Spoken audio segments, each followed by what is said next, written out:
소원. 제목은 아주 그냥 평범한 제목입니다. 예. 이번 사연은 김지원 씨께서 보내주신 사연인데요. 아버님께서 학창 시절 야구부원이셨대요. 야구셨군요. 네, 지금부터 제가 지원 씨의 아버님 시점으로 그 오싹한 경험담을 전해드리겠습니다. 네, 1985년 당시 고등학교 1학년이었던 저는 혹독한 훈련도 마다하지 않고 야구에 매진하고 있었습니다. 그러던 중 여름방학을 맞아 어느 산골의 수련원으로 2주 동안 합숙 훈련을 가게 됐는데요. 옛날에 그렇게 많이 했어요.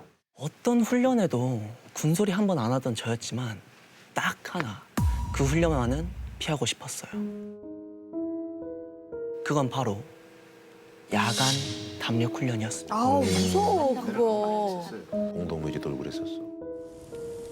인적은커녕 불빛 하나 없는 산길을 달리다가 정체 모를 야생동물의 울음소리가 들려올 때면 뭐야? 눈을 질끈 감고 전속력으로 달리기 바빴습니다. 근데 하루는 이 산 중턱 정도에 올라갔을 때였나? 둘, 셋, 넷, 하나, 둘. 어디선가 이 고소한 약간 기름 냄새가 나는 거예요. 야 잠깐만! 야 이거 부침개 냄새 아니야? 어? 아 이거 맞는데? 아 이거 진짜 해물파전인데 이거? 뭐래? 야 잠깐만. 야 여기서 나는 것 같은데? 한참 먹을 때지. 한창 성장기라 늘 음식이 고팠던 저희는 이 냄새에 이끌려 홀린 듯 샛길로 들어섰습니다. 그렇게 몇 분쯤 더 갔을까? 이런데 집이 있었네? 저희는 일단 좀 떨어져서 조심스레 안쪽을 살폈습니다. 빈집인가 싶어서 좀 더 가까이 다가가려던 그 순간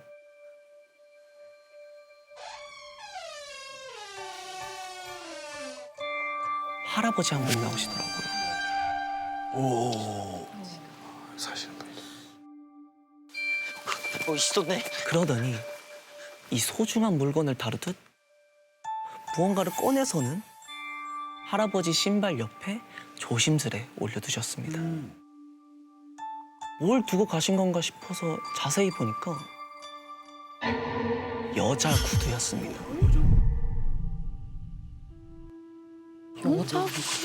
그게 너무 무섭다. 뭐야? 다시 밖으로 모습을 드러낸 할아버지 손에는 이 음식이 한가득 차려진 밥상이 들려 있었습니다.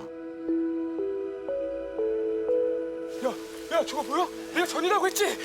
야 조용히 해. 아 왜? 야 가자. 결국 참지 못하고 할아버지네 마당 안으로 돌아섰습니다. 배고프니까. 저 이상한 애들 아니고요. 고등학교 야구 학생들인데요. 배가 고파서 그런데 밥 좀 얻어 먹을 수 있을까요? 처음엔 경계하는 듯 바라보시더니 그래. 어여들 들어와라. 감사합니다. 네, 저희는 허겁지겁 음식을 먹기 시작했습니다. 너무 맛있어서 정신을 놓고 먹다 보니까 금세 그릇에 바닥이 보였어요. 그래서 전 어느 정도 배가 찬 뒤에야 이 주위를 힐끔힐끔 둘러보게 되었습니다. 이 방 안에는 이 작은 제사상 말고는 이 살림살이가 보이지도 않더라고요. 근데 사진은 따님이신가 봐요? 제사상 위에는 어떤 여자의 사진이 놓여져 있었어요. 저희는 이 할아버지의 따님인가 싶었죠. 이쁘지? 원래 이 방이 우리 은진이가 살던 곳이야. 너무나 애틋해 보이는 할아버지의 표정에 좀 괜한 이야기를 한 건가 싶어서 좀 죄송한 마음도 들었습니다. 잠시 후 배부르게 식사를 마친 저희는 감사 인사를 하기 위해 자리에서 일어났어요. 그런데 그때 학생들, 그 학생들은 소원 같은 거 없나? 네? 소원이요? 이 할애비가 소원을 이루는 방법을 알거든. 근데 이게 내 4명이 있어야 되는 거야. 우리 4명이니까는 우리 한번 해보지 않을래? 뭐 게임 하자는 거야? 분신사바 같이. 저희가 이 밥을 또 푸짐하게 얻어먹었던 터라 이 할아버지의 제안을 또 거절하기가 좀 그렇더라고요. 네, 할아버지는 이 방 안에 저희를 세워두고는 3가지 규칙을 설명해 주셨습니다. 네, 첫 번째, 마음속으로 소원을 빌며 이 한 손은 벽을 짚고 한 손은 앞으로 뻗은 채 곧장 걸어갈 것. 두 번째, 걸어가다가 앞 사람의 등에 손이 닿으면 2번 톡톡 친 후 그 자리에 멈춰 설 것. 그러니까 벽만 지면서 앞사람 치는 거야. 그리고 이 등에 신호를 받은 사람은 마찬가지로 소원을 빌며 같은 방식으로 앞으로 걸어갈 것. 그치 자리가 바뀌는 거죠 한 자리씩 이렇게 하고 그 친구가 치고 가고. 나서 가고. 네. 그 애들 입장에서 재밌었겠네. 그리고 3번째, 꼬리에 꼬리를 이어가되 할아버지가 멈추라고 할 때까지 계속 이어나갈 것. 내가 나가서 문 닫으면은 너부터 시작하는 거다. 알겠니?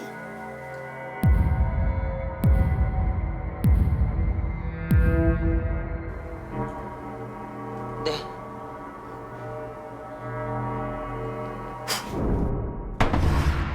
문이 닫히는 소리가 들렸고 얘들아, 나 간다. 오케이.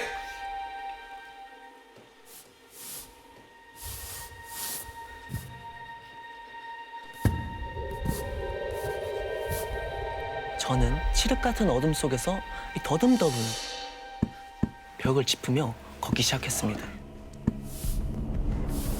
8걸음쯤 걸을 때였나? 손에 준영이의 등이 닿았고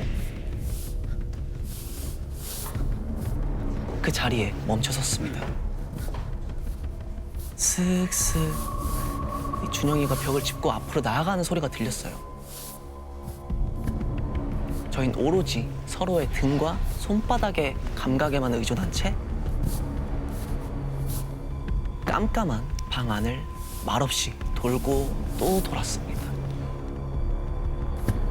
아니, 처음에 몇 번 하다 끝나겠지 싶었는데 아무리 걷고 또 걸어도 할아버지가 그만하라는 말씀을 안 하시는 거예요. 오, 지겹지. 이제 슬슬 숙소로 돌아가야 할 텐데. 할아버지를 부르고 싶어도 말하면 안 된다고 신신당부하셨던 터라 이러지도 저러지도 못하고 있는데 잠깐만. 뭔가 이상한데? 이게 4명이서 릴레이가 가능한가? 왜지? 안 되지? 이 첫 주자였던 제가 앞으로 나아가서 준영이 등을 치면 준영이는 걸어가서 민우 등을 칠 테고 민우는 다시 윤기 등을 치게 되잖아요. 그럼 윤기가 칠 사람이 없잖아. 그런데 윤기가 앞으로 갔을 땐 등을 칠 수 있는 사람이 없지 않나 싶더라고요.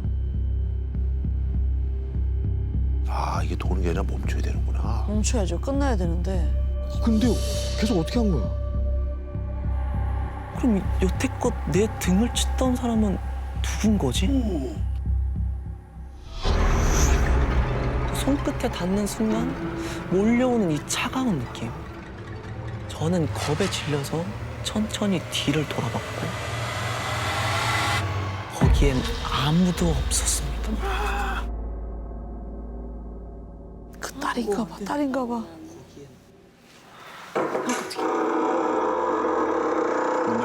문 열려 할아버지. 그제야 굳게 닫혀있던 방문이 활짝 열렸고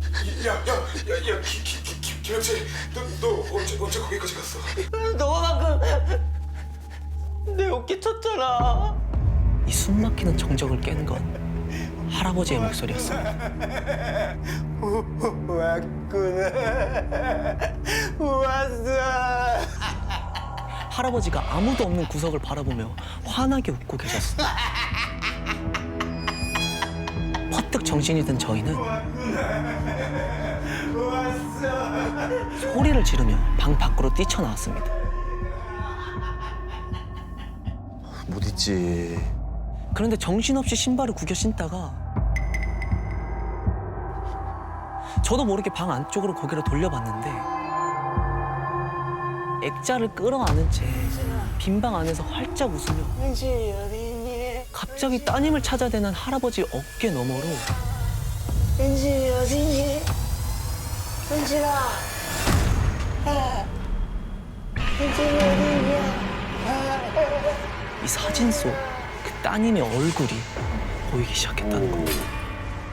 저희 가족이 최근에 이제 또 알게 된 사실인데 할아버지가 시켰던 게 구석놀이라는 강령술의 하나라고 귀신 부르는 나오는 강명술이구나. 할아버지께서 아버지도 그걸 한지 전혀 모르고 이렇게 몇십 년을 지내오시다가 그걸 알게 되시니까 이제 더 무서웠고 그때 자기가 느꼈던 그 손길도 다시 소름이 돋는다고 하셨습니다.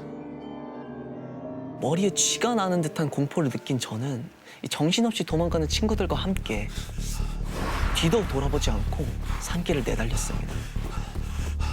저희는 약속이라도 한들 산속에서 있었던 일들을 대해 말하지 않고 숙소로 돌아와서도 마치 넋이 나간 사람들처럼 서로 어떤 말도 하지 못했습니다.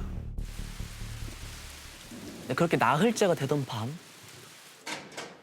훈련을 다 마치고 숙소로 돌아가려는데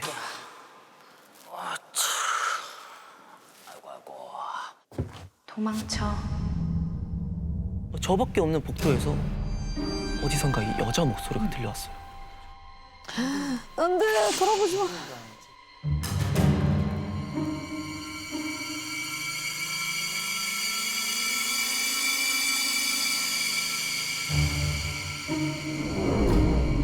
휙 돌아봤지만 아무도 없었어요.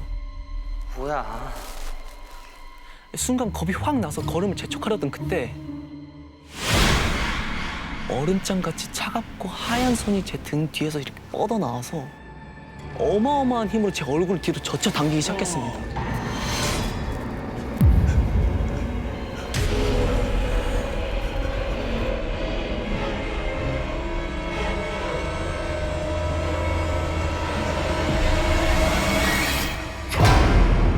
할아버지가 들고 있던 그 액자 속 여자의 얼굴이었습니다.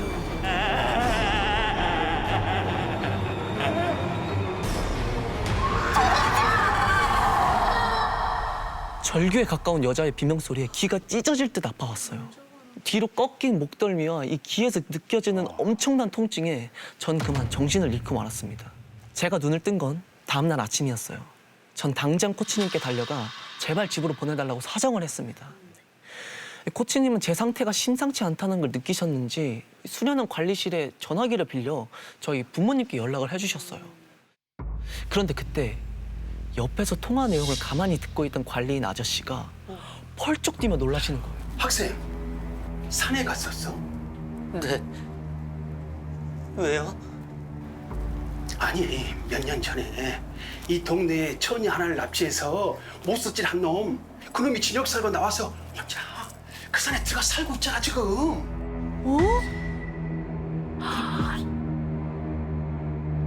네? 그 순간 따님이신가 봐요? 이쁘지? 은진아. 은진이 어디 있니? 은진이 어디 있니? 은진아. 당시 18살이었던 소녀를 납치한 그 놈은 바로 할아버지였습니다. 어머. 소름. 네, 저희 야구부는 그 즉시 훈련을 중단하고 복귀했습니다. 네, 집으로 돌아온 후 다행히도 그 여자는 더 이상 제 앞에 나타나지 않았어요. 저희에게 구속놀이를 시켜 여자의 혼이라도 끝까지 불러내는 것. 그게 결국 할아버지의 소원이 아니었을까요?